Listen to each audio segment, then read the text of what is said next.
Halo semuanya, saya Kartika Dewi. Saya akan membawakan Fintech Era 3.0 di modul kedua, sesi kelima, part ke-1.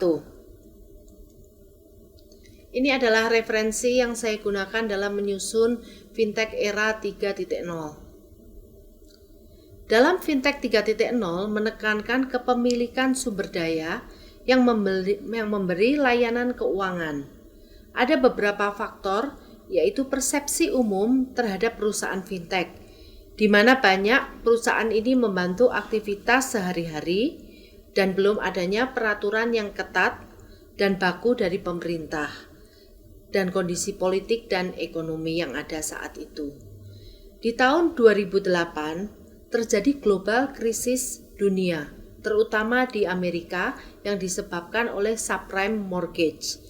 Di Amerika sendiri ada dua global krisis. Yang pertama adalah masyarakat tidak terlalu percaya terhadap perbankan dan banyaknya pengangguran saat itu. Karena banyak perusahaan yang bangkrut sehingga mereka tidak bisa bekerja lagi. Karena masyarakat tidak percaya perbankan, maka kesempatan ini dipergunakan oleh P2P lending untuk beroperasi dan mulai berusaha. Karena banyaknya perusahaan bangkrut, maka pengangguran meningkat. Selain itu, karyawan kena PHK, bahkan lulusan undergraduate pun tidak dapat bekerja karena tidak ada lapangan pekerjaan. Pada saat krisis ini, perlu model bisnis baru seperti peer-to-peer lending, di mana peer-to-peer lending tidak memerlukan capital adequacy ratio sesuai pelaturan Basel. Basel adalah lembaga perbankan internasional yang mengatur pengelolaan perbankan yang sehat dan aman, di mana CAR atau Capital Adequacy Ratio adalah persyaratan yang harus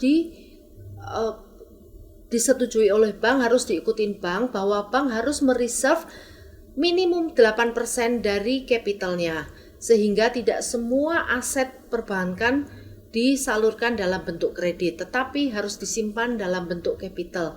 Gunanya adalah bila terjadi financial shock atau financial instability sewaktu-waktu, maka bank masih mempunyai capital yang bisa digunakan untuk membayar nasabahnya. Banyak sekali peraturan perbankan yang harus dijaga dan ditaati, sehingga setiap negara selalu mempunyai bank sentral yang mengawasi perbankan beroperasi. Di Indonesia sendiri, bank sentral adalah Bank Indonesia. Dan peer-to-peer lending ini penuh inovasi dan belum banyak mempunyai aturan yang ditetapkan, dan struktur bank perlu berubah karena bank mempunyai banyak peraturan. Setiap bagian harus sesuai dengan peraturan bank sentral.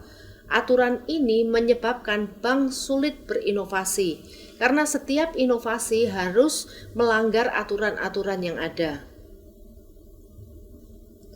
Di masa ini hanya perusahaan yang bisa berinovasi yang akan memimpin pasar keuangan. Bahkan banyak perusahaan IT yang menawarkan jasa perbankan. Karyawan perusahaan IT tersebut tidak paham peraturan perbankan, menjual produk perbankan, sehingga untuk jangka panjang akan menambah risiko sistematis suatu negara. Sehingga bila pemerintah telat dalam meregulasi perusahaan fintech ini, ditakutkan suatu saat perusahaan fintech jatuh dan menyebabkan ekonomi negara menjadi jatuh pula. Para startup ini sangat gesit karena technological advantage yang mereka miliki. Mereka menguasai data analitik, user-friendly, customer experience yang menyenangkan, lebih cepat beradaptasi dengan konsumen milenial, sehingga perbankan tradisional tertinggal dalam menawarkan produk dan jasa. Itu dari saya, Fintech Era 2.0. Kita akan lanjutkan di sesi selanjutnya. Terima kasih.